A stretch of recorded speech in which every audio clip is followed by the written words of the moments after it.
నేను నా దూతను నీకు ముందుగా పంపుచున్నాను. మత్తయి సువార్త 11:10. దేవుడు తన దూతను పంపి తన బిడ్డలమైన మనకు భద్రత, కాపుదల, కంచ, అగ్ని జ్వాలలను నియమిస్తాడు. తన వాగ్దానాన్ని నెరవేర్చువాడు. నీవు ఒంటరివైనను, దరిద్రపు స్థితిలో ఉండినను, నిన్ను ఆదరించువారు, ఆదుకునేవారు కరువైనను, సాక్షాత్తు తన దూతను పంపి దేవుడు దుష్ట శక్తి ప్రభావాన్ని లయపరిచి చీకటి శక్తులను పారద్రోలుతాడు.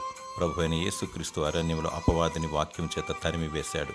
నీవు దివారాత్రములు వాక్యమును ధ్యానిస్తూ స్వరమెత్తి దేవుని స్తుతిస్తూ మోకాళ్ళని ప్రార్థించినప్పుడు అపవాదిని యుద్ధ నుండి పారిపోతాడు. దేవుడు నిన్ను, నీ సంతానాన్ని, నీ బంధువర్గాన్ని, నిన్ను బట్టి నీ ప్రదేశం అంతటిని కాపాడుతాడు, భద్రపరుస్తాడు. నీ పిల్లలను గూర్చి జాగ్రత్త వహించు. వారి కాపుదల నిమిత్తమై కన్నీటితో ప్రార్థించు. వారికి జీవవాక్కును నేర్పించు, దాని నుండి తొలగిపోరు.